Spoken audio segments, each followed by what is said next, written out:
segi emateko eta hankak usatu eta burua freskatu ondoren hitzartzekin jarraitzeko.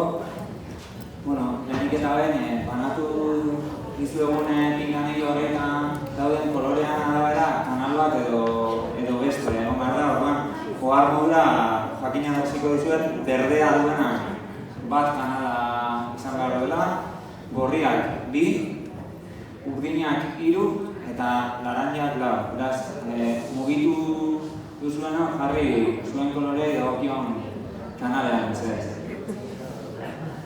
Bestalde, aipatu dudan moduan, segida emateko, hemen ditugu Elizabeth Franquesa Irroka eta Gloria Cuñil Vilalta,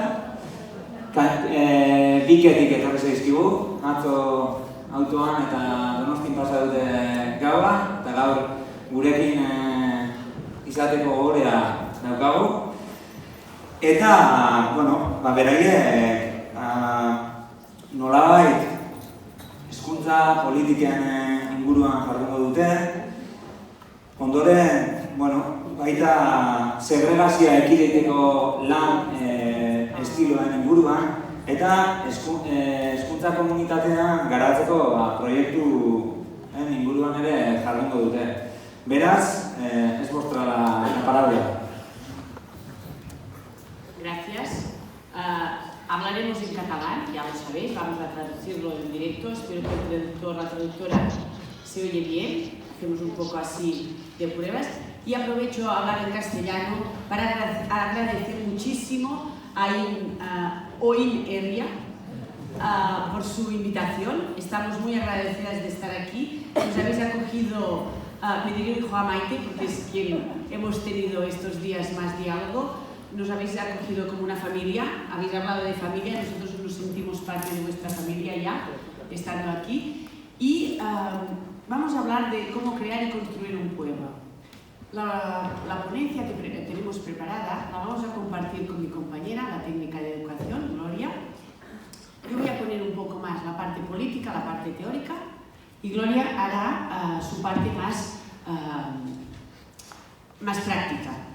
Llevamos 3 experiencias más prácticas que Gloria va a comentar. ¿Sí? Cuando entramos en materia, me pongo a hablar en catalán, porque vamos más rápidas y más sueltas, pero Maite ayer nos hizo un amago y nos dijo que a lo mejor teníamos que prepararnos la ponencia en castellano, y esta noche hemos traducido para nuestro trabajo. Bien, ens centrem en Vic. Vic és una ciutat d'una gran tradició educativa. En aquesta imatge, no m'ha saltat massa ràpid, en aquesta imatge es veu una figura, en aquesta imatge es veu la figura de l'estudiant de Vic. És la nostra imatge emblemàtica. Aquest estudiant vestit amb aquesta capa i amb aquest barret de copa significa aquesta figura cultural, un personatge amb cultura educativa, que era el típic noi de les cases de pagès que anava al seminari de Vic a estudiar. Vic és una ciutat amb cultura religiosa, tenim el bisbat des de fa molts anys, i per tant hi havia l'escola del seminari, que va ser una de les primeres que hi va haver a Catalunya i per tant amb una llarga tradició. A més, aprofitant la mort d'en Franco, des de Vic es va crear l'Escola de Mestres. Per tant, el 1977, Vic va formar la seva escola de mestres popular, no lligada a cap universitat, no lligada a cap estament educatiu. Senzillament, un col·lectiu de gent interessada per aquesta pràctica educativa, pel que es podia fer a les aules i per aquesta transformació que es veia venir després de la dictadura del Generalíssim, es va crear aquesta escola. I aquesta va ser l'embrió de la universitat actual que tenim a Vic. A Vic tenim universitat de Vic, és una universitat concertada entre pública i privada, que la tenim enllaçada a la Universitat Central de Catalunya. Quan parlem de Vic, ens situem aquí geogràficament a Catalunya. Nosaltres hem sortit, estem fora de la zona metropolitana de Barcelona i això ens té unes característiques diferenciades de la resta d'escoles o de poblacions, de poblacions de Catalunya. Vic està com a capital d'aquest territori, d'aquesta comarca d'Osona, i exercim com a capital. Tenim 47.600 habitants aproximadament censats, creiem que estem al voltant ja pràcticament dels 48.000. Tenim 19 centres educatius, tenim conservatori de música, tenim universitat, per tant és una ciutat que reuneix una gran quantitat d'equipaments educatius. Què podem dir més de Vic? És una ciutat acollidora. Des de molt temps hem anat acollint poblacions. Vam tenir una primera immigració molt forta que va crear un barri nou a la immigració d'Andalusia, molta família andalusa. Un barri amb una escola pròpia es va fer. Vam ser molt acollidors. Per què ha estat tan acollidora també? Pel tipus d'indústria. Hem tingut la indústria de la càrnica, ara mateix, que ens està acollint a molta població, i havíem passat per la indústria de la pell. Per tant, són ciutats amb una gran trajectòria industrial que això també ens ha aportat tota aquesta immigració. Actualment és ciutat de referència de fires i mercats. Hem girat una mica aquesta part més industrial i ens n'hem anat molt cap al comerç. Molt bé, què més explicar-vos de Vic? A part d'aquestes imatges precioses que us convidem a venir-hi, a tots, us situen al mapa en aquests punts blaus. Són els centres educatius de la ciutat. Curiosament, tots els que veieu a la perifèria són els centres públics i tots els que tenim al centre són els centres concertats. Aquesta és la nostra realitat i és la realitat que afrontem. Per què ha passat això? Perquè els centres concertats que tenim a la ciutat, tots són d'origen religiós. Tots. Ja us he dit que teníem un bisbat i que això ens porta a unes conseqüències. Ho comentàvem aquí de bon matí, ens coneixem Vic com a la ciutat dels sants. I amb això ja diem. Molt bé. Anem a entrar una mica més en matèria en quant a educació. La Generalitat de Catalunya té les competències, com té el País Basc, d'implantar i de dominar tota la planificació educativa i tot el currículum educatiu. Llavors és la Generalitat que ens imposa o que aporta tot aquest treball. L'Ajuntament, en el seu moment, ara ja fa un temps, perquè l'alcaldessa actual de la ciutat és mestra, com jo mateixa, i havia estat regidora d'Educació. Per tant, la mirada educativa la portem, diguéssim, molt arrelada i la tenim molt clara. En el moment en què Vic va tenir una forta immigració marroquina, va haver-hi uns anys amb molta immigració, estem parlant dels anys 90, ens van quedar 2 escoles al centre de la ciutat públiques amb el 97% de població marroquí. Llavors allò eren uns guitos. En aquell moment l'aposta política va ser tancar aquestes 2 escoles i fusionar-les amb 2 centres molt més grans que hi havia més a la perifèria. Això va ser un pas molt important per poder començar a parlar i poder començar a plantejar-nos coses. La radiografia que tenim és aquesta. Llavors,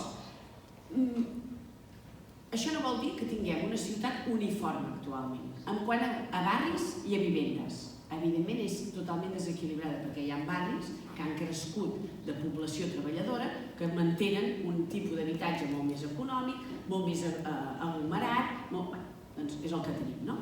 Però nosaltres sempre hem dit, bueno, és igual, això és el que tenim, nosaltres treballem per això. Us deia, la Generalitat té totes les competències.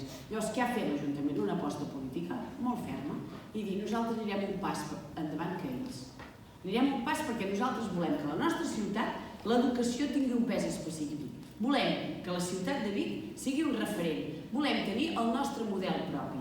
I arrel d'aquella fusió va néixer el que en diem el model Vic. I en aquest model Vic és centralitzem nosaltres des de l'administració local, dominem la inscripció, dominem el repartiment i tenim la matrícula viva, el que en diem cada vegada que ens arriba un alumne a la ciutat, no es matricula al centre que vol, passa per la nostra administració. I això ho hem fet de mutu acord amb la Generalitat. De fet, la Generalitat, en aquest cas, actua de manera molt vivaratge, molt pilla, perquè va de la mà dels ajuntaments. Si un ajuntament hi dona la mà, ells s'agafen i et van donant una mica de responsabilitats i et van deixant que tu puguis portar i dirigir el barco. Hem anat establint, la Generalitat ha anat posant decrets a sobre la taula per anar trobant aquest encaix amb els municipis. De fet, és el que els interessa, perquè ells, des del seu territori, des de la seva mirada, poden tirar unes línies molt generals, però cada territori té les seves característiques. Nosaltres no tenim les mateixes característiques que pugui tenir un municipi de l'àrea metropolitana. No tenim les mateixes característiques que pugui tenir un municipi de l'àrea del Pirineu. Per tant, cada un ha de treballar al seu territori. I això sí que s'entén des de la Generalitat. Per tant, ens permeten entrar en aquestes converses i en aquest treball conjunt. Molt bé. Que no em descuidi res de tot el que us vull dir. Doncs m'has tirat molt endavant. Vés-te'n una mica enrere. Des d'aquí, quan ens plantegem aquestes polítiques educatives, amb quins eixos? Amb 4 eixos molt clars. Molt. 1. Èxit educatiu. Per tothom. Per tothom. 2. Excel·lència. A les aules hi ha d'haver-hi excel·lència. Projectes d'excel·lència. Actitud d'excel·lència. 3. Equitat. A tots els nivells. La Nora ens en parlava d'unes quantes, d'uns nivells d'equitat. Tots. Sexe, nacionalitats, tipus de centres, culturals, tot. Equitat en tot el seu volum general. I aquesta coeducació. Aquesta coeducació de dir, tant educa el que ven al pa cada dia al matí, com el que està a la biblioteca pública, com el mestre que està a les aules, com els pares, com el monitor d'esports, com el cuiner dels menjadors escolars. Tots formem part d'aquesta part. Per tant, tots eduquem entre tots. Per això ens definim també com a ciutat educadora, perquè tenim projectes i tenim aquesta mirada en què tots participem de tot i tot allò que surt des de l'administració local ha de tenir aquesta mirada educativa. Tot. Qualsevol projecte urbanístic, qualsevol projecte cultural. La festa major, estem en plena festa major, ens deien, per què no us quedeu més dies? No, perquè demà a les 9 surto a la televisió local per un tema de festa major, vull dir, no puc quedar-me més dies, ja voldria jo quedar-me. Tot és una mirada d'aquestes. Per tant, a la festa major també hi participen els infants, hi participen els comerciants, hi participa tota la comunitat. Amb aquests 4 eixos que us comentava és on nosaltres ens centrem i on tirem línies. I apostem fort, apostem fort.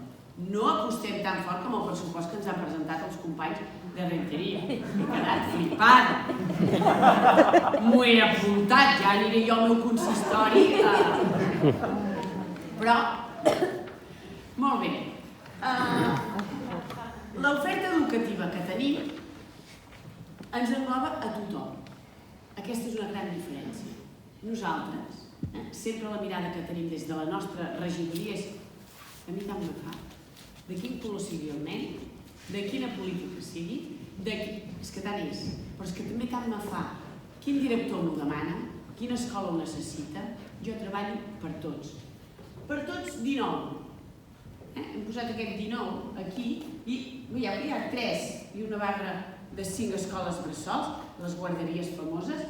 Nosaltres, des de l'Ajuntament, aquesta competència, aquesta edat del 0 a 3, la Generalitat no hi entra. És molt fluix, està molt lluny encara d'oferir uns bons serveis als municipis.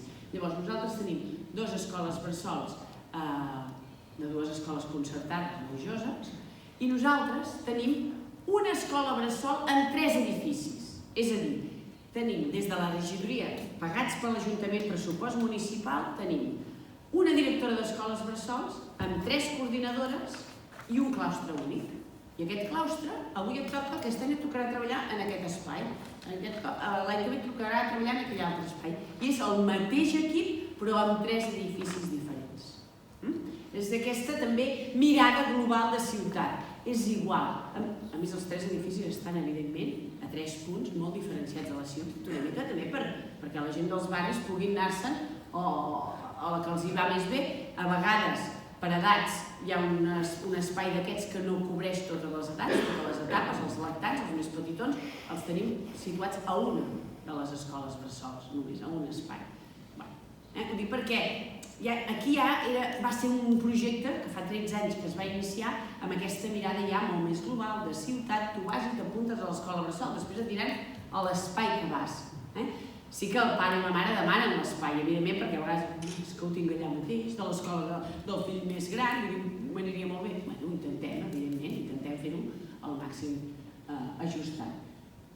I ja veieu, estem parlant d'un total de 8.000 estudiants, fins a l'etapa de batxillerat, aquest batxillerat, cicles formatius.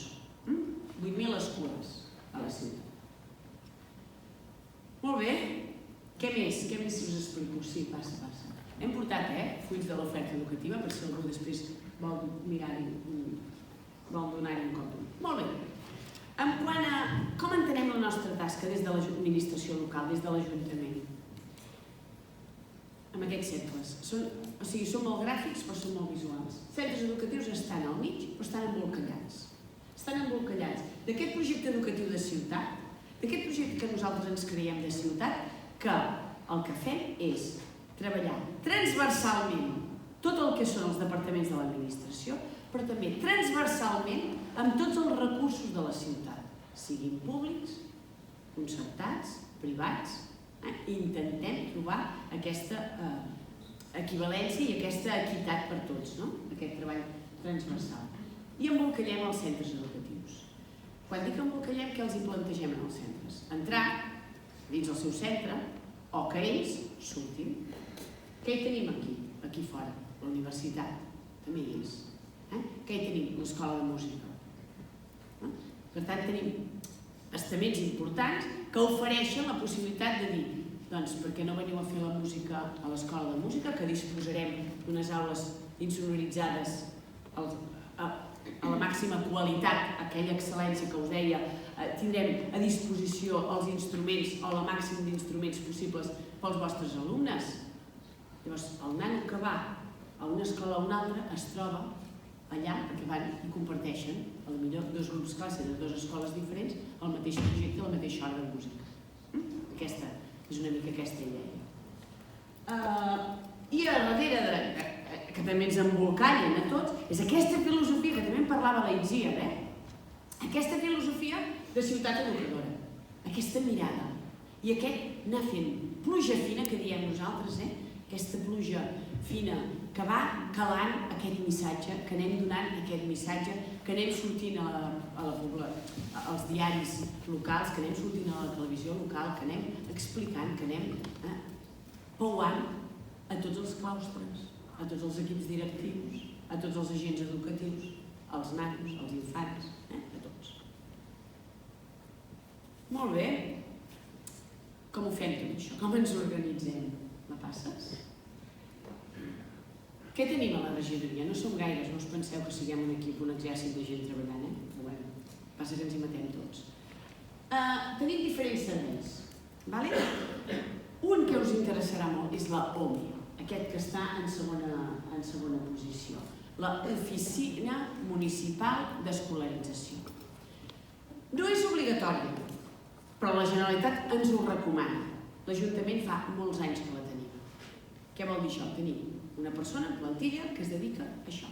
Té totes les dades de la ciutat, totes les dades dels escolars, i és allà on es centralitza tota la inscripció dels centres educatius. També tenim accés al programa informàtic de la Generalitat. Clar, uno da, però otro recoge.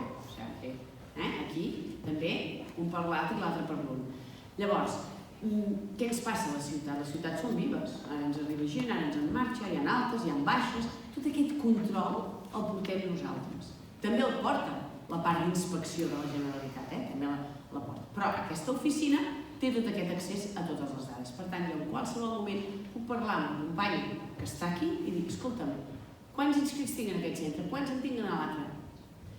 Què fa, a més, l'Oficina Municipal d'Escolarització? Porta el control de la matrícula viva. Hi ha una matrícula viva, perquè us feu la idea, a cada curs escolar escolaritzem entre 200 i 300 nanos, fora de termini, acabats d'arribar, canvis de domicilis, despistats... Matrícula viva al llarg del curs. Al mes de maig matriculem gent, al mes de juny matriculem gent. Cada setmana es reuneix una petita comissió en què hi ha l'equip, una persona de l'equip de la Generalitat, de l'equip d'assessorament psicopedagògic, que ha fet una valoració prèvia d'aquell alumne. La inspectora de la zona de Vic, la persona de l'OME, elles tres. I nosaltres, quan podem. Jo, quan puc, quasi mai, però bé. I llavors allà tenen la sol·licitud de la família, s'ha fet una entrevista amb la família recollint dades, per tant es pot veure si és un alumne ordinari, que no presenta cap dificultat, un alumne que té una dificultat d'idioma, que llavors el classifiquem com alumne NEE, necessitat educativa especial C, idioma, és a dir, un anglès, no hi ha més problema, els pares un canvi de feina, un canvi de... i per tant el nano no domina l'idioma. O un alumne NEE-B, social. Aquí ja hi ha algun tema que no ens acaba de quadrar, no poden garantitzar-nos unes nòmines, per tant no saps quins ingressos hi haurà, no saps ben bé, culturalment hi ha un canvi molt gros, veus que no estan entrats al sistema, que entraran en un sistema educatiu que no coneixen, per tant s'haurà de fer un acompanyament. Ves. O NEEA, un alumne amb una discapacitat o amb un diagnòstic mèdic d'alguna cosa. Tenim 4 possibilitats, A, B, C o ordinari. En funció de com l'hem pogut classificar d'entrada, perquè això és una primera porta d'entrada, el col·loquem a un centre. Evidentment tenim en compte moltes coses i més en tindrem en compte perquè estem veient també que a vegades se'ns desajusten coses per fer-los. Tenim en compte la demanda dels pares, on volen anar els pares, perquè ells han triat o per proximitat, o per coneixences, o pels criteris que ells hagin volgut. Tenim en compte si ja té germans escolaritzats o no. Tenim en compte el número d'ENEs que va a parar aquest nano. És a dir, si l'haig d'escolaritzar a segon de primària i ho tinc tot planíssim d'ENEs, però hi ha un centre que no, cataplic, ja sé on va. Llavors, en aquesta comissió es decideix això, on col·loquem aquesta criatura, on anirà a parar. Es parla amb la família i diu, mira, s'ha adjudicat a escola, perquè el dret a l'escolarització el té tothom. I com que Vic és zona única, per tant pots anar a parar a l'escola que sigui, perquè a més la qualitat de les escoles nosaltres la garantim, perquè a més els projectes educatius es diferencien, però hi ha una excel·lència que nosaltres podem defensar, et col·loquem aquí. Qualsevol cosa, evidentment, podem revisar i podem parlar. Que quan ets a dintre no t'agrada, l'any que ve a la matrícula normal, el període de preinscripció, pots fer el canvi. I així anem equilibrant i anem trobant aquest equilibri amb aquests percentatges que a vegades se'ns poden desequilibrar. Atenció, ens hi entren totes les escoles de Vic. Totes. Per què? Perquè si jo col·loco un nano d'aquests a una concertada, amb un NE social, bàsicament, que vol dir que això n'hi ha poc, el departament, com que hi ha un informe del departament, que és el seu tècnic, que jo estic treballant amb el seu tècnic, vull dir, és ell que fa l'informe, automàticament l'escola concertada passa a rebre una quantitat de diners per fer front a les despeses d'aquest alumne. Sí que hi ha una altra quantitat de diners que no els hi paguen a les concertades. Aquí també, a vegades tenim els nostres frecs, però bueno, AMPA ho han de pagar igual, clar, l'AMPA no és obligatori, part dels llibres l'han de pagar, hi ha diferents despeses que la família hi ha de fer front. Per això els hi explica, nosaltres tenim els preus també, i al moment en què l'adjudiquem li expliquem que això ho tens gratuït, però això et toca pagar-ho, perquè en aquesta escola hi ha aquestes quotes. Ara mateix amb el tema informàtic, amb el tema ordinadors i amb el tema llicències de programes online han pujat algunes quotes en aquest sentit. Ens expliquem i les famílies ho entomen. Per tant, és important aquesta oficina, aquest treball de xinos que fa. Quin altre treball fem que és de xinos? Perquè realment és de xinos, la preinscripció. Quan arriba el període de preinscripció, traiem del padró municipal tots aquells de l'edat que s'han d'empadronar, que han d'entrar a les escoles a P3. Tot el nen que ha d'entrar a P3, que no sabem si està escolaritzat o no, el traiem en llista. Això són uns 460, 490 nanos cada any. D'aquests 460, busquem quins estan a escoles bressols. I aquests ja queden descartats perquè ja estan en el sistema. Quins són germans, tenen germans al sistema educatiu, per tant els pares estan més o menys entrats i podem a través del centre educatiu localitzar-los, també els descartats. I ens en queden sempre uns quants, bastants, que no els vam consumir. Doncs llavors, a cop de telèfon, un per un, es localitzen tots i es convoquen en una reunió informativa que fem nosaltres, des de la regidoria. O els informem a tots del pas que han de fer, perquè el seu fill entrarà al sistema educatiu, els posem en sintonia de què és aquest sistema educatiu, els hi expliquem tota l'oferta de la ciutat, els hi expliquem com funciona i els hi donem per escrit les dates d'aquest moment que han d'entrar a les escoles i que han de formalitzar els papers. Llavors controlem, un cop passat el període de preinscripció, controlem. Fulanito ja ha anat, sí, aquest també, aquest no, aquest no. Domicili, es fan domicilis. La Guàrdia Urbana, ens connectem amb la Guàrdia Urbana, aquest treball transversal de tota la ciutat, va, pica, escolti, que té un nen, sí, però marxem, de Vic. Ah, d'acord, no anirà a col·le, no anirà a col·le, perfecte, adéu. Ai, és que no el vam entendre o no... Bé, doncs vagis a l'oficina, llavors ens es tornen a enviar i els fem un seguiment i un acompanyament a tot això. Per tant, tenim la població tota escolaritzada. Per què? Perquè hi ha un treball previ de formigueta i de picar porta a porta i de... També us haig de dir que ara sembla de dir quanta gent han de fer, quants domicilis fan aquesta gent. Molt pocs, però sí que tenim un control estricte de tots aquests nanos. Vull dir que la gent cada vegada respon més. Per què? Perquè també ens en anem als CAPs, als centres sanitaris, a pediatria, i els diem, atenció, us portem tota la informació de les escolaritzacions. Quan us vinguin famílies amb nanos petits, sisplau, ens ajudareu. I tant, ja ho saben de cada any. O sigui, aquesta xarxa, aquest treball de ciutat educadora el tenim ja organitzat en llocs on solen anar aquestes famílies. A les biblioteques, a diferents moments, a llocs que elles acudeixen, que se'ns acut, que van, evidentment a les escoles bressols, totes repartit. Si tens un amic, si tens un... perquè la gent, entre ells també, es puguin informar. Per tant, aquesta oficina és bàsica per fer aquest canvi de xip i aquest canvi de mirada. Què més fem des de l'oficina? Coordinem totes les jornades de portes obertes abans de les preinscripcions dels centres educatius. És a dir, no permetem solapar jornades de portes obertes. Tothom té el seu horari i el seu espai. I ho coordinem. A vegades sí que passa, dos volien fer el mateix dissabte al matí. Doncs els avisem i diem, no pot ser. O sigui, no pot ser perquè hi ha un acord de ciutat que això ha d'estar com repartit. No podem donar el mateix... O sigui, els dos centres, per exemple, dos instituts de secundària que grossos i grans a la ciutat, que facin una jornada de portes obertes a la mateixa hora. Ja s'entén que la gent no es pot partir i que la gent ha d'anar a tot arreu. Perquè sí que recomanem molt aquesta idea, aquesta filosofia de visiteu tot el lloc, les ciutats, tots els instituts, tots els centres que us vulgueu apuntar. No poseu una opció. Vic és ciutat de zona única i, per tant, podeu anar a parar a qualsevol centre. El que us permetem és posar-ho en l'ordre que vosaltres preferiu. Però si tu poses un centre en primera opció i no entres, i entres en segona opció, no podràs dir res, perquè l'has col·locat com a segona opció. És una opció que tu has fet. Si realment només en vols un, perquè només creus en un, perquè és el que t'agrada i només posen un, demostra'ns-ho que només en poses un.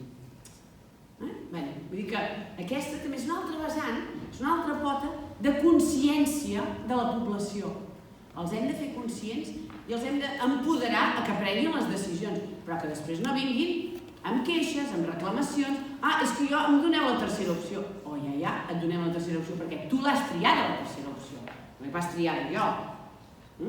I dius que d'aquesta manera no tenim pràcticament famílies, cada any n'hi ha 2, 3, de tot el que matriculem, que no queden satisfets amb el centre que els hi ha tocat. Per tant, tot aquest treball és important. Realment el percentatge és molt baix.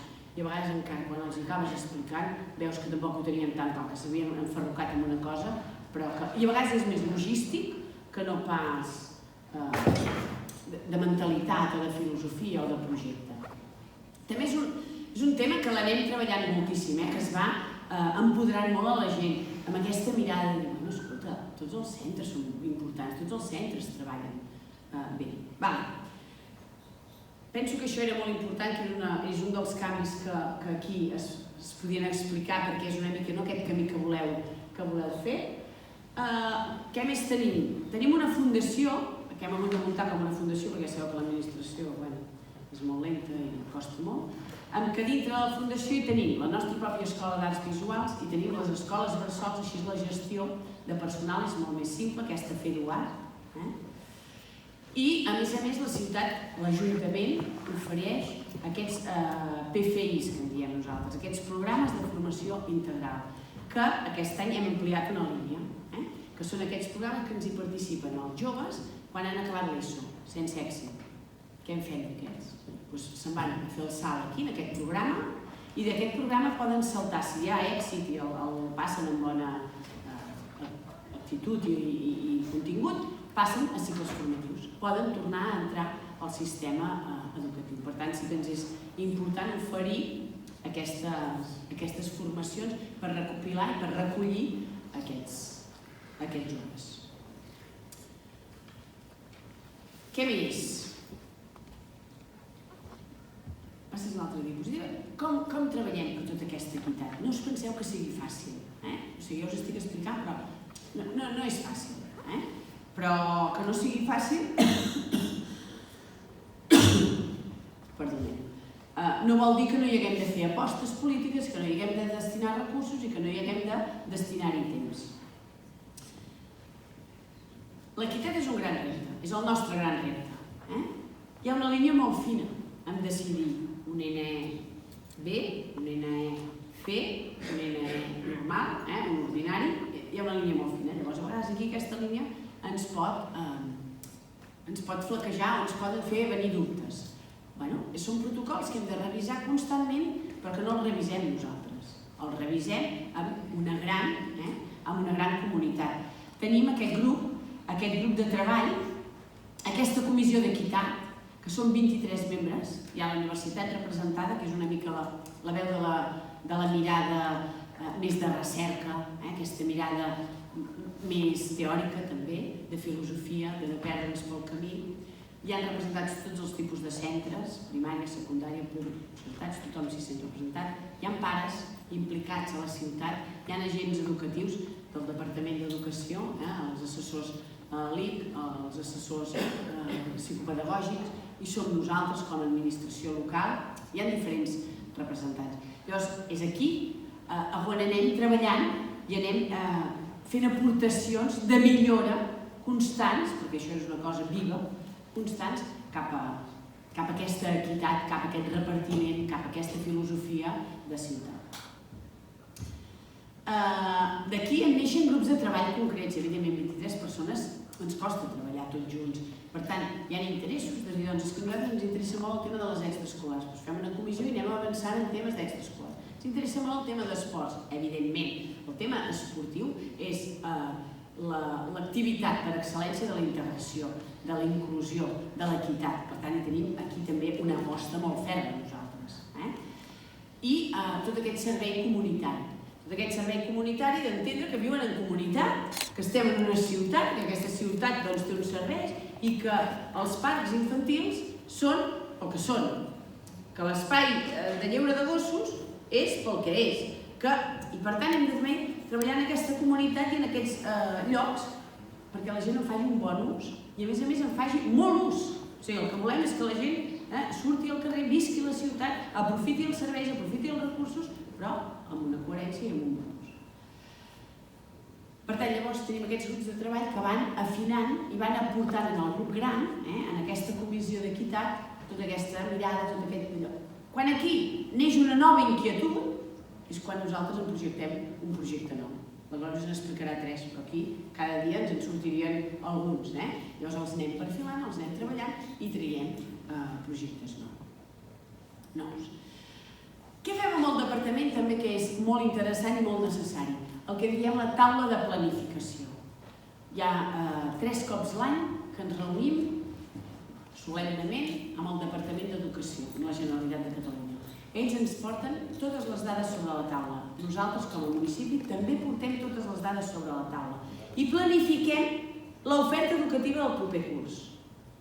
Però no només l'oferta educativa de quantes línies, quina la demografia, com ens canvia, com hem d'anar creixent i hem d'anar disminuint, sinó també anem projectant obres, anem projectant millora d'espais, perquè a nosaltres ens toca com a municipi mantenir el que són les escoles públiques, però a vegades ja no és només mantenir i repintar i fer uns lavabos nous, sinó que s'ha de construir una part més, perquè aquella escola està agafant molta embranzida, o s'ha d'obrir un grup nou, per tant, es necessita una obra nova. Per tant, aquí en aquest moment, amb la taula de planificació, és on tornem a fer cada curs una mirada al proper curs, a veure cap a on enfocarem això. Què es pot acabar decidint aquí? Que ens està passant i portem, jo almenys 2 anys segurs, sortir amb l'oferta pel curs vinent a unes ràtios inferiors. És a dir, els grups classe de P3 són de 25. D'en sortir tots els centres de Vic a 23. Per què? Perquè garantim que no haguem de tancar cap línia. Tots juguen les mateixes cartes per salvar una línia, perquè no sabem on la trauran, o a la pública o a la concertada, com la trauran. Quasi segur la concertada, perquè és el que li surt més car al departament. Per tant, tothom té aquesta consciència i tothom hi aposta. Per què també tothom hi aposta? Perquè és evident que amb la matrícula viva al llarg del temps aquests grups acaben plens. És a dir, sortim amb una oferta de 23, però, per exemple, aquest any ens passarà, segurament. Al mes d'octubre ja tindrem algun P3 a 24 i a 25, perquè ens haurà arribat nanos i per tant els anem incorporant. Per tant, tothom juga les cartes per no arribar a augmentar ràtios en els grups classe. Però en aquesta taula es planifica això i es fan propostes. A vegades són propostes que algú hi perd. Una concertada de 3 línies, sortir a 23 o sortir a 26, a 25, són 6 alumnes menys que paguen. Per tant, és una aposta per ells sèria. Però ells també aposten perquè o això o potser perden una línia, llavors també perden un professor, també... Però és aquesta mirada molt col·lectiva, és aquest vincle que hem anat establint amb ells i aquesta manera d'entendre l'educació. Jo callo perquè m'enrotllo molt i li passo la paraula a la Glòria, que ella ara us parlarà, no? Aquest equilibri que anem fent, aquesta excel·lència, com l'hem materialitzat també, no? Aquests projectes per entrar als centres, per sortir-ne. Bona a tothom, gràcies de nou, reitero el que diu la regidora. Llavors, a mi el que m'han demanat és que us expliqui una mica els projectes o com nosaltres els treballem o com ens organitzem a nivell de ciutat per planificar i per elaborar tots aquells projectes que ofertem als centres educatius de la ciutat. Nosaltres el que intentem des de fa un temps és... Nosaltres tenim un sistema d'organització a nivell d'Ajuntament que a nosaltres ens és molt pràctic i crec que és un treball transversal i és un treball que ens nodreix a tothom i que podem dur a terme projectes de qualitat. Mensualment ens reunim els caps de les diferents àrees, amb això vull dir esport, ciutadania, participació, joves. Ens reunim i exposem, com que cada àrea té molt contacte o amb entitats esportives o amb ciutadania, amb les entitats culturals i religioses, o sigui que tothom té molt... El que fem és un treball molt colze a colze amb les entitats ciutadanes. Llavors, quan nosaltres ens reunim, el que posem de manifest, a part d'informar-nos i de traslladar-nos aquella informació necessària per conèixer el que està fent els nostres companys i companyes a nivell d'Ajuntament, també posem sobre la taula aquelles inquietuds que alguna entitat, ja sigui del tipus que sigui, hagi pogut manifestar a una associació de veïns o a una associació de famílies d'alumnes de la ciutat, és a dir, allà ho posem en comú i d'aquesta manera podem elaborar projectes que entenem que són molt transversals i que realment són fruit de les necessitats que ens han manifestat els ciutadans i ciutadanes de Vic. Aquí n'hi ha molts, n'hem posat moltíssims, evidentment us podríem explicar moltíssimes coses, moltíssims projectes, hi ha projectes que són de llarga durada, que tenen un recorregut molt ampli perquè han funcionat molt, perquè s'han valorat molt bé, i hi ha projectes que són purament, els hem dut a terme un curs escolar, s'han valorat i s'han prioritzat d'altres. Llavors, una mica el que jo us explicaré i seran 3 projectes, intentem nosaltres sempre que siguin projectes adreçats als centres, però que també siguin projectes adreçats a la ciutadania i adreçats al professorat, perquè d'aquesta manera és una de les nostres línies d'intervenció, l'educació llarga de tota la vida, l'empoderament, la igualtat, l'equitat, la sostenibilitat. Llavors, tots aquests projectes que nosaltres tenim parteixen d'aquestes línies que són l'objectiu del nostre fer, del nostre dia a dia. Llavors, jo us parlaré el que tenen en comú els 3 projectes que us explicaré és que són projectes que hem aconseguit, són projectes transformadors i que hem aconseguit que tots els centres educatius de la ciutat hi participin, el que comentava la regidora, tant els públics com els concertats. Nosaltres, per exemple, també ho afegeixo perquè crec que és interessant, amb tots els centres educatius de la ciutat, amb totes les direccions dels centres educatius, ens reunim trimestralment, un cop al trimestre. Ens trobem tots. Generalment fem unes sessions d'un parell d'hores, nosaltres en diem grups de treball, que inclús hi aportem una mica de pica-pica perquè ens sigui més fàcil, són grups de treball i grups de debat. I això jo crec que uneix molt els centres, tant els públics com els concertats, i aquí és on fem moltíssima feina també, de posar en comú aquelles necessitats que tenen entre uns i altres. Per tant, aquests 3 projectes que us explicaré són projectes que hi han participat tots els centres educatius de la ciutat, tant públics com concertats. Per nosaltres això és un valor important i creiem que això és fer xarxa, és anar treballant cada vegada més qualitativament i en benefici dels nens i nenes de la ciutat. Ara us parlaré veig que cada desconfigurat, no passa res, us ho explicaré. Us parlaré del consistori infantil. El consistori infantil és un projecte que hi participen tots els centres de la ciutat, va adreçat a l'alumnat de 6è de primària, i el que volem és un projecte de participació i participació i consultiu. El que volem és replicar l'organització dels regidors i regidores, el consistori adult, ho volem replicar en un consistori infantil. Llavors,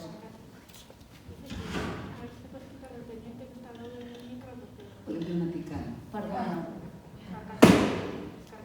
Estos pendientes. Doncs dit això, el consistori infantil és una rèplica. Se'm sent bé? Ara pot ser? Perdoneu, d'acord, gràcies. El consistori infantil el que ve a ser és una rèplica del consistori adult, del que són els regidors i regidores i de la tasca que ells fan en el nostre municipi. Llavors, aquest és un dels projectes de llarg recorregut, fa molts anys que l'estem duent a terme, és un projecte molt ben valorat i té un eix comú, però cada any l'encàrrec que es donen als nens i nenes és diferent.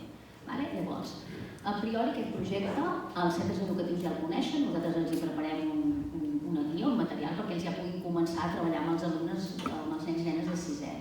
Llavors, el que fem és, de forma democràtica i participativa, els alumnes de 6è que volen i que saben que ens trobarem un cop al mes fora de l'horari lectiu, per tant és una activitat extraescolar un cop al mes, que hi vulguin participar, presenten el seu projecte, la seva candidatura, exacte, la seva candidatura, la presenten, la defensen i són votats per la resta de la classe. Llavors aquí surt un nen o una nena representant de cada línia, per tant si hi ha 2 línies doncs són 2 representants del mateix centre. Surt un representant de cada línia. I aquest representant, un cop han votat i fet les eleccions, per tant ja estem treballant la democràcia, i això també és un aspecte que nosaltres volem arribar als nens. També volem que coneguin molt bé com funciona el consistori, realment els pressupostos com funcionen, en què ens gastem els diners, els polítics com decideixen en què farem, en què es destinaran uns diners o altres.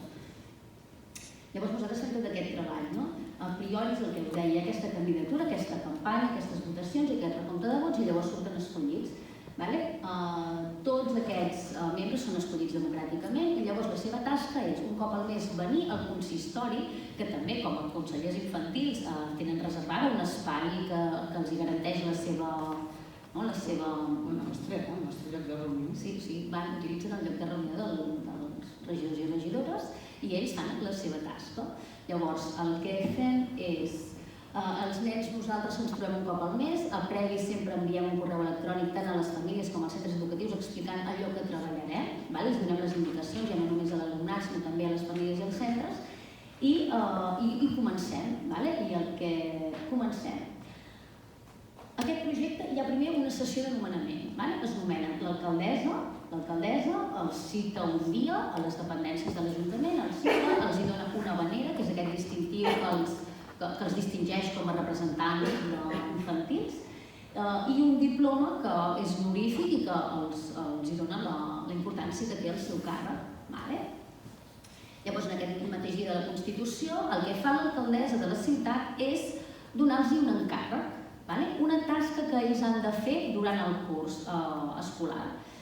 Enguany vull afegir una cosa que me l'he deixada i penso que és important. Les dues primeres sessions que fem amb els... Continuo. Els dono un encàrrec. Els dono l'encàrrec. Aquest any, l'encàrrec que l'alcaldessa ha donat als consellers infantils ha estat remodelar un dels 17 parcs que tenim a la ciutat. Llavors, els consellers i conselleres infantils han hagut el que hem fet ha estat distribuir els parcs per zones de cada escola. Cada escola havia de triar de 3 parcs que se li donaven, de triar-ne un, defensar el per què. Ho hem treballat de forma transversal amb els companys de Medi Ambient perquè hem parlat de la sostenibilitat, hem parlat de l'accessibilitat, hem parlat de parcs intergeneracionals. O sigui, els hem donat tots els elements necessaris perquè ells puguin anar a veure els parcs i puguin decidir. Tot això amb un pressupost municipal real, perquè quan ha acabat el curs s'ha decidit un parc democràticament perquè cadascú ha defensat el parc que creia i ha defensat els motius pels quals defensava aquell parc, perquè creien que necessitava aquell parc i no un altre, una remodelació, i se n'ha escollit un, que aquest parc té un pressupost municipal assignat perquè quan els consellers infantils hagin decidit aquí, doncs que es pugui dur a terme.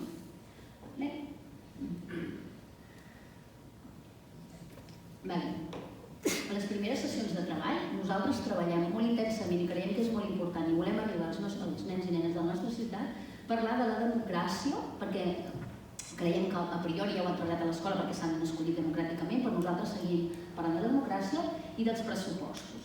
Llavors aquí, perdoneu, com a l'Ajuntament vam elaborar uns jocs que es treballa els pressupostos i la democràcia. Són uns jocs que estan fets, estan pensats per la nostra ciutat. Per tant, són una mica com un monopoli, hi ha preguntes de la nostra ciutat, hi ha qüestions que han de reflexionar sobre com funciona el nostre municipi. Sobretot també ens interessa molt que vegin un pressupost, perquè no és fàcil gestionar un pressupost. Posem sobre la taula les necessitats que té cada àrea, perquè cada consell infantil li toca una àrea, per tant ha de defensar què vol fer en aquella àrea. Per tant, hem intentat replicar la realitat adulta als infants. Hem elaborat aquests 2 jocs, que realment us en portem 2 jocs, us els donem a l'organització perquè si us interessa els podeu veure. N'estem molt contents i satisfets, entre d'altres coses, perquè aquests jocs han guanyat alguns premis. Diferents ajuntaments ens en fan molta demanda i n'estem especialment orgullosos. Us els deixo, si llavors algú té interès a mirar-ho, i hi ha les instruccions a dins, per tant, és de fàcil utilització, simplement. És perquè... I us donen cada escola, Sí, llavors els donem a cada escola aquests jocs, perquè, per exemple, les 2 primeres sessions treballem aquest aspecte. Llavors nosaltres el que fem, ens trobem tots els consellers i conselleres dels diferents centres educatius i juguem al joc. Llavors, cada vegada que els consellers i conselleres venen a fer una sessió, s'emporten un encàrrec concret, i les sessions que treballem, la democràcia i el pressupost, s'emporten els jocs a classe, a les seves aules han de jugar al joc, i cada vegada els donem un encàrrec, i aquestes 2 primeres sessions que treballem això tenen aquest encàrrec. Cada centre perquè pugui anar treballant la democràcia, la participació i el pressupost en els seus centres educatius. Aquest any ha estat especialment complicat, l'any passat ja no es va poder dur a terme, ha estat especialment complicat per tot el tema del Covid. Hem hagut de fer les primeres sessions online, que també ens han resultat complicades. Les altres sessions aquí veieu que hem treballat als parcs, hem anat in situ també als parcs, en aquestes últimes 4 sessions o 5 que hem pogut, hem anat in situ als llocs, hem mirat, han vingut els companys de Medi Ambient i hem estat treballant molt, tant com podem, l'encàrrec que dona l'alcaldessa.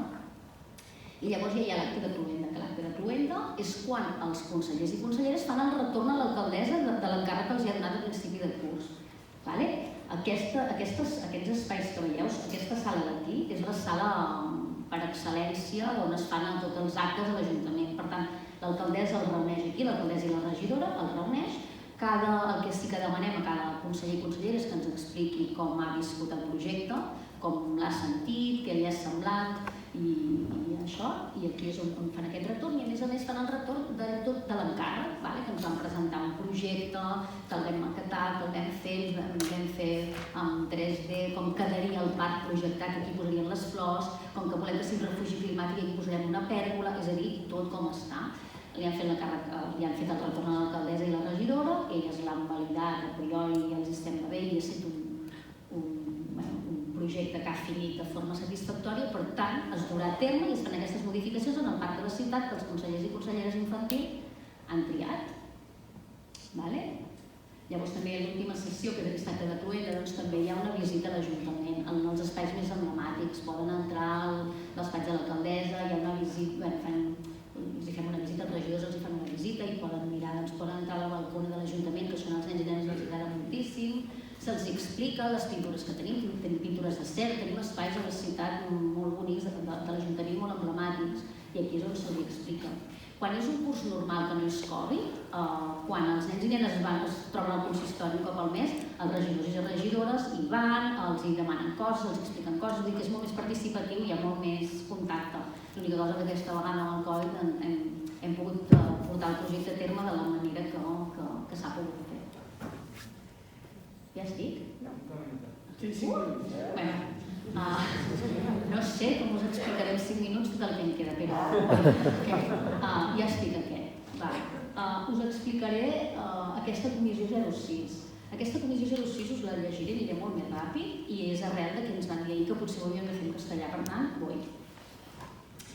La ciudad de Vic pone desde el año 2007 un especial acento en la educación de los niños y niñas de 0 a 3 de la ciudad con una clara apuesta en todas las etapas educativas y con la voluntad de crear diferentes redes de trabajo con diferentes agentes y en el marco del proyecto educativo de ciutat. La creación de las escoles bressols, que son jardines de infancia, jardines de infancia,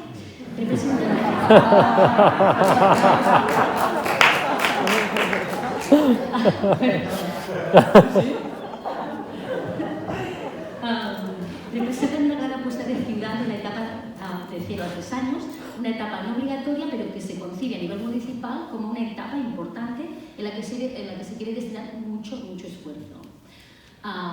La primera idea fue crear un grupo de expertos en la educación de 0 a 3 con la presencia de diferentes agentes de la ciudad que tenían que formar parte de este grupo, que tenía que tener un carácter consultivo para analizar las dinámicas educativas de la ciudad. Este grupo se centró en analizar 3 ejes: el proyecto educativo de ciudad, el Model Vic, que es lo que la regidora os estaba contando, y el proceso de desarrollo socioeducativo de 0 a 18 años, siempre haciendo especial referencia a estas etapas de transición. Que de hecho este proyecto lo que quiere es trabajar la etapa de transición del 0,3 al 3,6. ¿Sí? A partir de aquí se pone de manifiesto la necesidad de crear esta comisión con la voluntad de coordinar esta etapa. Nos encontramos que se crean los jardines de infancia en la ciudad y ahí que se crearon con una mirada ya muy trabajada, una mirada hacia el niño y la niña pequeño con mucho respeto, con mucha cura. Y luego, ¿qué pasaba? Que nos encontrábamos familias que decían: hombre, mi niño ha ido al jardín de infancia, sabe comer solo, come entero, no se tiene que poner la bata y ahora va a la escuela de educación infantil y es como un retroceso, volvemos otra vez a tener que empezar de cero. Y aquí es donde dijo, bueno, vimos que teníamos que hacer un trabajo y teníamos que ver qué transición tenía que pasar de una etapa a la otra, ¿vale? Con todo esto se inició una búsqueda de experiencias en el territorio catalán relacionadas con esta etapa y con otra metodología de trabajo. En ningún municipio catalán existía una experiencia similar y por eso se inició una búsqueda vinculada al modelo italiano, Reggio Emilia y Pistoia. La voluntad era iniciar una comisión de trabajo que no solo vinculase los ciclos de educación infantil en aspectos logísticos y de coordinación práctica, sino que pusiese sobre la mesa reflexiones metodológicas y de la mirada hacia el niño, aspecto que para nosotros era muy importante, para poder potenciar esta etapa como un todo, una oportunidad para todos estos niños más pequeños. Y Ciudad Universitaria tenía que aprovechar la experiencia y sabiduría de la facultad y eso es lo que hicimos de la mano de la Universidad de Vic. A partir de aquí se empezó a trabajar en la creación de esta comisión, basada claramente en un modelo formativo de larga duración y con una clara voluntad transformadora. Tenía que tener unas características concretas, tenía que ser un proyecto de ciudad con la voluntad de crear un modelo más allá de cada centro. Un modelo de ciudad en que toda la atención se centrara en la pequeña infancia. Este modelo tenía que partir de la realidad de los centros de la ciudad, por tanto, incluso necesitan de experiencias ajenas, la evolución tenía que ser de nuestra realidad, no de la realidad que habíamos buscado en otras experiencias. Y esta apuesta no podía ser una apuesta puntual solo de un año, se necesitaba un compromiso político de pensar una apuesta a largo plazo. Fue así. La propuesta tenía que ser transformadora, por tanto, se valora la formación como medio transformador y de cambio. Y se pide no solo la implicación del profesorado vinculado a las etapas educativas, sino también a las direcciones y en los claustros de los diferentes centros educativos. Se busca una personalización del proceso para poder evolucionar dentro de la globalidad, teniendo en cuenta que cada centro es diferente, pero tenemos que encontrar un punto de medio. El proyecto empezó en 2015 con una conferencia de Gino Ferri, el maestro y formador de Reggio Emilia. Luego se presentó a todos los maestros y maestras de la ciudad vinculados a la etapa 06 y a los directores, y se les hizo la propuesta de participar en este proyecto que nosotros lo llamamos Coherencia y Continuïtat a la etapa 06 a la ciutat de Vic. La propuesta consiste en una formación inicial de 2 cursos con el objetivo de reflexionar y proponer cambios a los jardines de infancia, a los tabularios de la ciudad si así es necesario. El curso de 2015-2016 ya terminó. Son unos años de formación y reflexión, observación de la realidad y mucha reflexión y ponencias, debates y grupos de trabajo y de debate. El 2016-17 hay una relectura de las realidades y transformaciones de la aplicación a la escuela.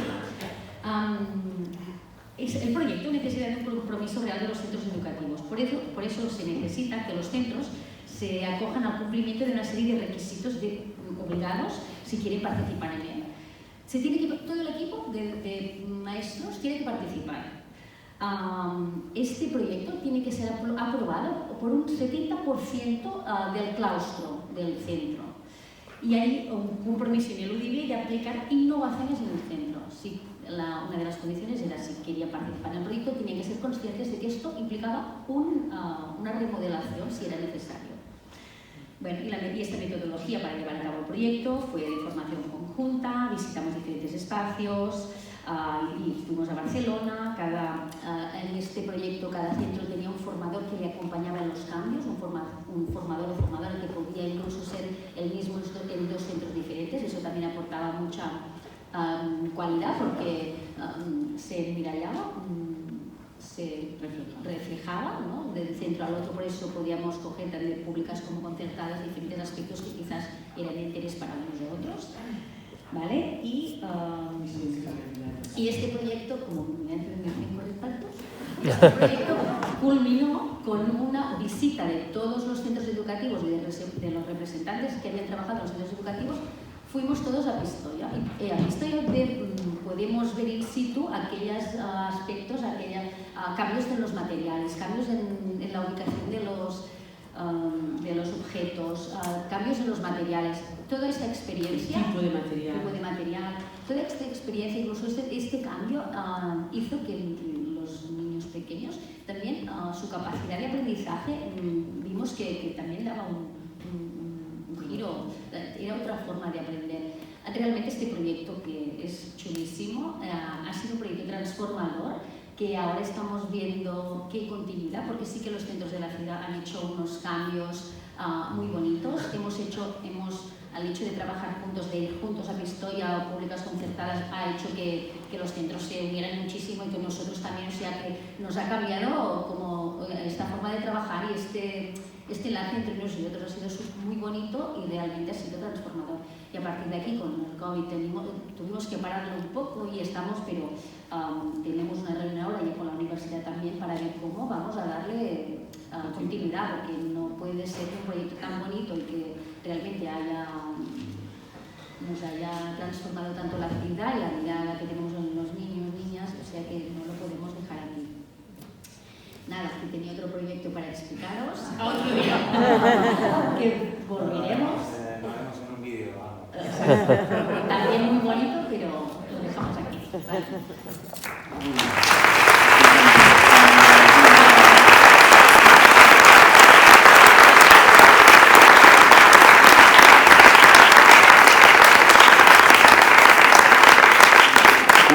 gracias, Gloria eta Elizabeth. No es que estuviera a disgusto, pero la verdad es que me ha tocado ser el malo de la hora. Goizeko txampa hau amaitutzat emango dugu, lehen aipatu diezuegun moduan galderetarako tartetxo bat hartuko dugu orain. Hor ikusten duzuen alkondara mutil guapo hori galdera mikrofonoa luzatuko dizue. Beraz, paperetan idatzita duzuena partekatu eta holaxe. Bai, eta bestalde, galderak Gloria eta Elizabeti egingo dizkiogu, baina baita Nora eta Itziarri, beraz, zuek ere igo zaitezte ontzona, mesedez.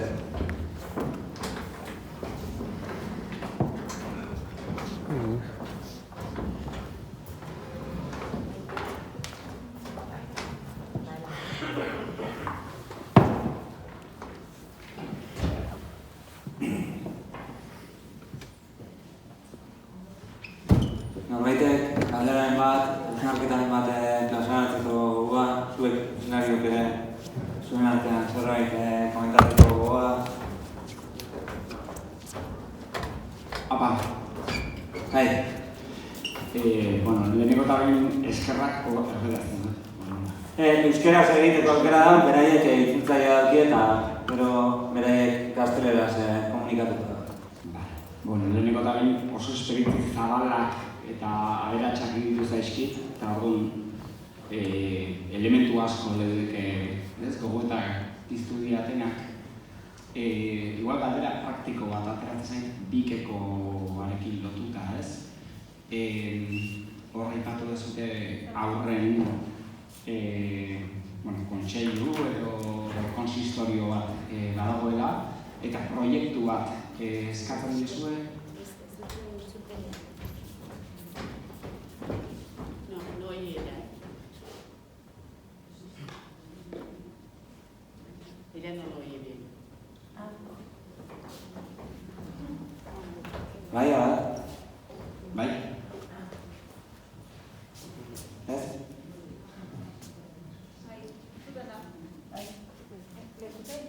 No. ¿Dice algo?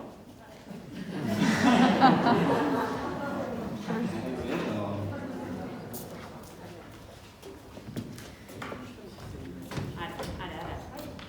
Yo no. Hora, koherentzia eta praktikotasunean arteko harraka.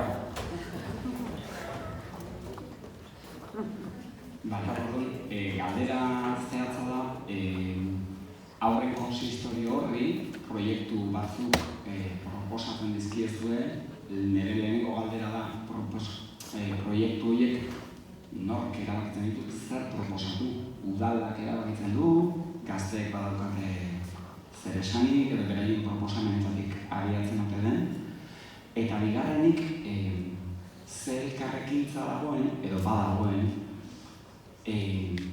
proiektua garatzerakoan adibidez udal teknikoekin, informazio teknikoa manejatu dezaketen pertsonekin. Azkenean, helduok ere zinegotziek lan bat egiten baldin badute, tekniko batzu atzean daudelako, ezta? Eta horrean nola egiten da elkarreragin hori, nola garatzen dute proiektu bat, aurrekontu bat, hor nola izarete hori artikulatzen, nola egiten da heziketa prozesu hori, heldu bat ikastea informazio hori partekatzen, nola bide bat eman gabe, eta txikan nola izan den hori. Hoxe, eskerrik asko. Vale. A ver, la pregunta, ¿los técnicos actúan porque el político les da las directrices. Todo el proyecto ese de remodelar un parque, por ejemplo, es una decisión política. Lo decidimos nosotros en reunión de equipo de concejales. Ya tenemos la propuesta para el año que viene. Ya sabemos a quién le vamos a dar el cargo del trabajo, a qué técnicos le va a dar. El político va, habla y dice: este año el proyecto que haremos es el parque nuevo, no sé qué, no sé cuántos.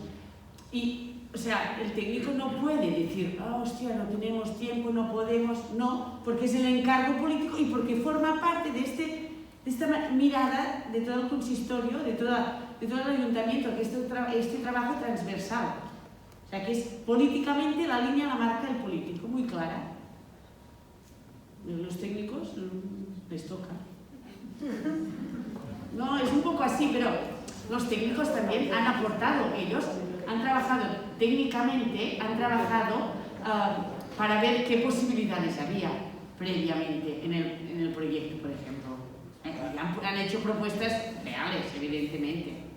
O sea, la pregunta era sobre todo cómo haces para que los técnicos estén al servicio de los niños.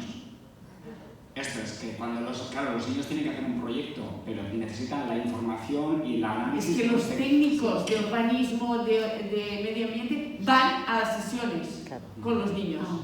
Se presentan allí y dicen: mira, yo soy el técnico, vamos a mirar todo el tema de medio ambiente, los árboles, ¿qué tipo de árboles puede ir bien? ¿Por qué en la ciudad? En esta ciudad el clima, ¿qué tipo de árbol nos vive?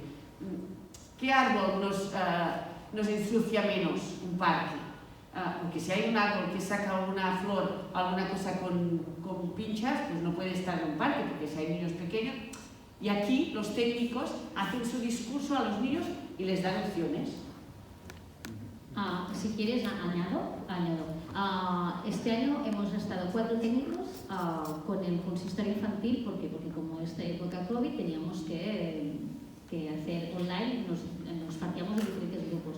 Cada vez que hacemos una sesión, hacemos un encargo a los consellers y conselleras y hacemos un correo electrónico a las familias, hacemos un correo electrónico al centro y a los mismos niños, y todo lo que hemos hecho se lo vamos explicando. Depende del encargo que nos hayan dado políticamente, nosotros ya nos reunimos con las áreas que sean necesarias. Este año, como hemos trabajado los parques, teníamos que hablar con los compañeros de medio ambiente, de urbanismo, porque se tiene que coordinar. Luego hemos hecho sesiones de coordinación con ellos.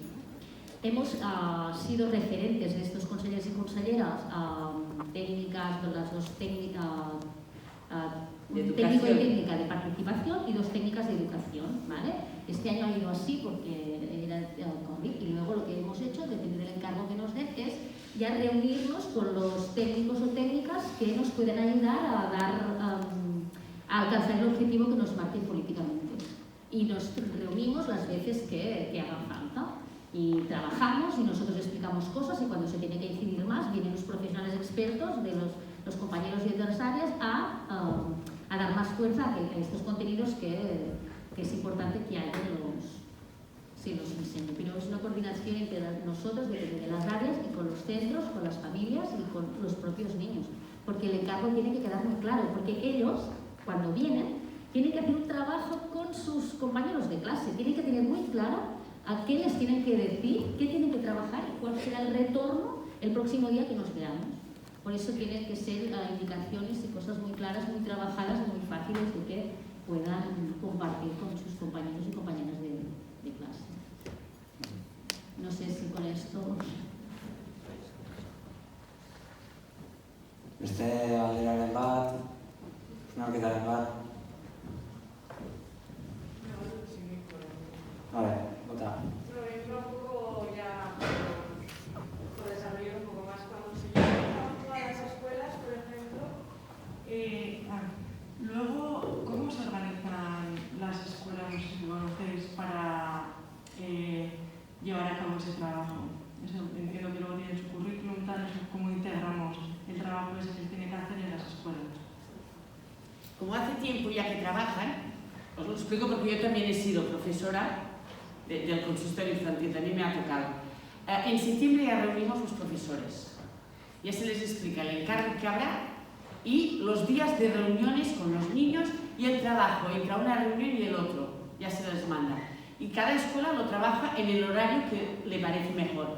Hay escuelas que lo hacen en las horas de tutoría, hay escuelas que lo ponen dentro, depende del proyecto, dentro de las horas que tienen de educación social o de educación ambiental, lo que sea, las materias que encuentran mejor. Por ejemplo, el tema del presupuesto a veces lo coge el tutor y lo hace en la hora de matemáticas. Ellos se organizan, cada centro se organiza. Pero como ya saben el calendario, ya saben que habrán 2 horas de trabajo entre este día y este día, pues ellos lo programan.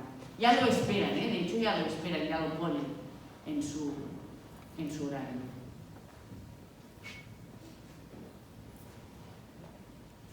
Pero es esta actitud, ¿no? De ya estar al caso de que te viene ese proyecto. Este galdera bat edo... Mari. Vale.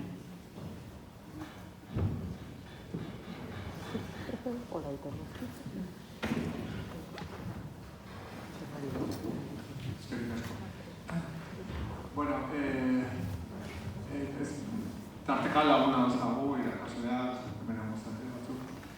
Eta askotan, hitz egiten duzu modu informalean, eta denok dakigu nahiko ikastetxetan, oroak, nahiko pixkate ratioak oso handiak dira, zertasunak handiak, familia desestrukturatutak batzutan ere asko daude. Laurealean, asaktorian, egundik horaz egiten bat, askotan hipotentzia handiz bizi du irakasleak, pixka nola aurrekin, gelan bertan dauzkan egoerei, ez?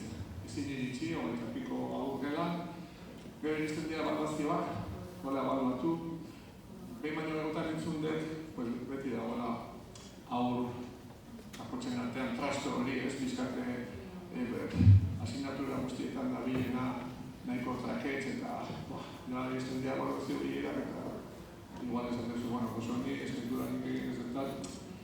Eta horretan, batzutan igual falta da begirada orokorrari. Dago hezkuntza sistema orokorrean, eraldatu beharra, onartu duzuen, hasieratik eta dezentralizatzea, baina pixka gaur egun, adibidez, nik falta mutatzen dut herrietan, eta baina hori ezitzaiek azari gara, talde motor bat, taldea, lan egitea, eskolako orientatzaileak. Osasun zentroko, pediatria eta erizantza, eta pixkate, gizarte zerbitzuak udalekoak, hezkuntza reforma da. Herri mailan egotea alako mai bat nun aztertuko dian, oroak herriak orotu ezuitzia zen diagnostikoen honek eskatzen du beste diagnostikoak orokorrago, baina esan nahi dut arreta integral bat ez, aurrarena, hezkuntza sistemikoa, eta daudena, begiratzea aurrori, ze familia edu, ze jatorria, ze arazo, ze gabizek. Gaur egungo sistemak eramaten gaitu ansiedade horretatik, zuk aipatzen zenuen ansiedade labegi badala lan urtia, baina ez dakita deterian zerbait dago zuten honen inguruan edo ez dakite. Naturala igual fotoa da, baina egia da, arazo asko gertatzen dela, eta nola erantzun, oso zaila egiten zaila irakasleei eta askotan erortzen garen egunerokotasunean, gure printzipioetatik, gure printzipio pedagogiko eta politiko eta bestonetatik aratago, kambiatzea, bestatzea, pedatu eta errepikatzea kursoa eta hortan ez eta ezintasun hori horren aurrean.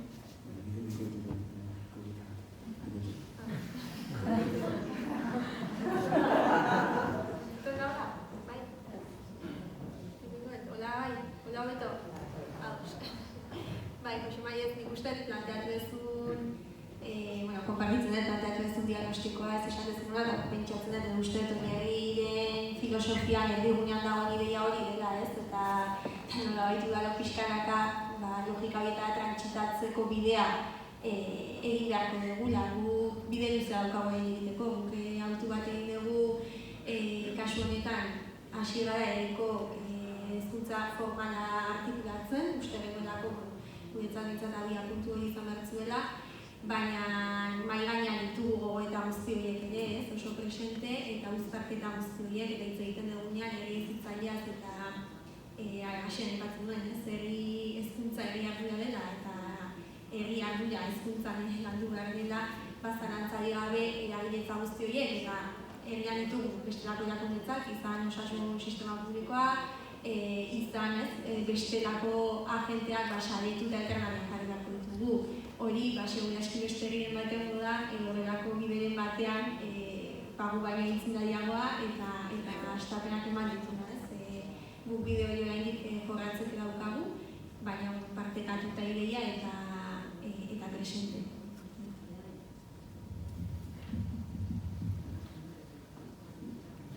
Beste galderaren bat, ja amaitzen joan barko gara, ordua gainean daukagu.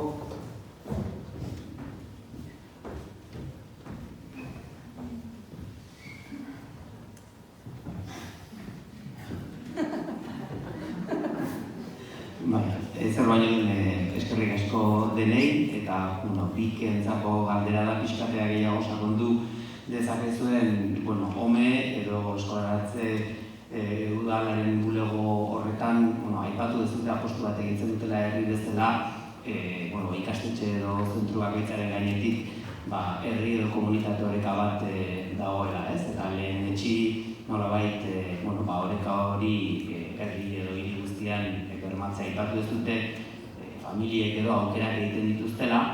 Eta hor, pixkat gelditu da, eten da edo moztuta ulertzen delako aukera horiek beti ezin diela bete, eta aukera guzti horiek prozesatzen dituzutenean, ze irizpideen arabera edo lortzen den oreka hori ulertzen delako familia batzuen aukerak ezin diela bete. Urrats hori, bulego hortan edo nola daukazuten sistematizatuta, ez dakit zozketarik egiten dan, ez dakit ebaluazio bidez egiten dezuten, nola, nori egokitzen zaio bigarren aukera horri aurre egitea, lehenengoa ez darako posible, pixkat azaltzea prozedura hori nola egiten zuten.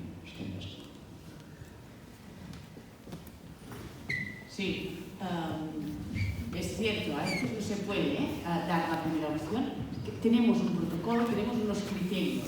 Criterios en qué pide la familia, dónde vive la familia, qué tipo de necesidad es, qué clasificación tiene la familia o el niño, y a partir de aquí vamos mirando. Siempre tenemos dos parámetros muy importantes. Uno es el porcentaje que hay de inmigración ya. Este es el primer criterio que tenemos.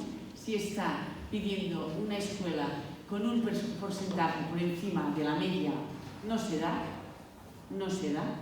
a no ser que ella tenga un hermano dentro. Sea una reagrupación y tenga un hermano dentro, que después sí que se da.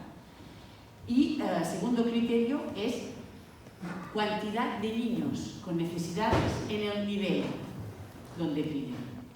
Cantidad de niños del nivel, si estamos hablando de segundo de primaria, de quinto de primaria, a ver la cantidad de NEs que hay en este nivel, en el centro que piden. Y según esto, colocamos el niño. También, o sea, el porcentaje es importante, el número de NEs también es importante. Y después, si hay plazas, no hay plazas. Si tenemos que hacer un aumento de ratio, a veces, habiendo vacantes en otro sitio, hacemos un aumento de ratio. O sea, a veces estamos jugando con fuego, claro, las circunstancias, la situación es muy compleja. O sea, que a veces estamos aumentando a un centro un aumento de ratio cuando hay sitio a otro centro, pero priorizamos el otro centro. ¿Qué le pasa? A lo mejor está muy por encima de NES, o muy por encima del porcentaje de inmigración, porque se puede desequilibrar en bajas que tenemos. En una baja, claro, te sube el nivel depende de quién es la baja, ¿no? Vamos intentando ajustarlo, pero sí que en momentos tenemos problemas. Y cuando hay problemas, se ponen decisiones encima de la mesa, a veces muy, muy críticas. También es verdad que la OME, la Comisión esta de Escolarización Viva, cada mes, ella se encuentra cada semana, pero una vez al mes viene un director representativo de secundaria, uno de primaria, padres, viene la comisión grande para que vean también y se hace aquel mismo momento el repertorio y se ve un poco, ellos también participan de la dificultad de decidir caso por caso, porque no es fácil, porque a veces envías el niño de una punta de al otro colegio y tú sabes que allí habrá un problema de transporte también, ¿no? Pero bueno, a veces priorizas esto para mantener la ciudad en equilibrio. Es difícil, ya lo he dicho, no es fácil, pero bueno, sí que se tiene que tener estas miradas a todo el abanico que nos presenta cada situación, porque cada situación es distinta. Estamos hablando de encontrar un protocolo aún más fino y dar puntuaciones un poco, a ver si así también podemos ser un poco más neutros, ¿no? Neutros o rigurosos. No, tienes 25 te quedas aquí. No, tienes 26 ya puedes. Pero bueno, nos cuesta. Estamos trabajando, y bueno, estamos escuchando un poco, ¿no? Esa voz popular también y de que la gente, en lugar de criticarlo, se ponga en la piel de y a ver qué decisión se va a tomar. Porque tomes la que tomes, la balanza se mueve. O sea que... También añado también esa dificultad que la Beth, si la distancia es mucha entre un centro y otro, estamos trabajando con el transporte público de la ciudad para que esto sea, para facilitar esto. Estamos trabajando en un bus con bicicleta. O sea, estamos intentando paralelamente intentar solucionar estos mancanzas, estas dificultades con acciones paralelas que nos pueden ayudar a dar respuesta a estas necesidades que precisamente el hecho de repartir los alumnos puedan suplir.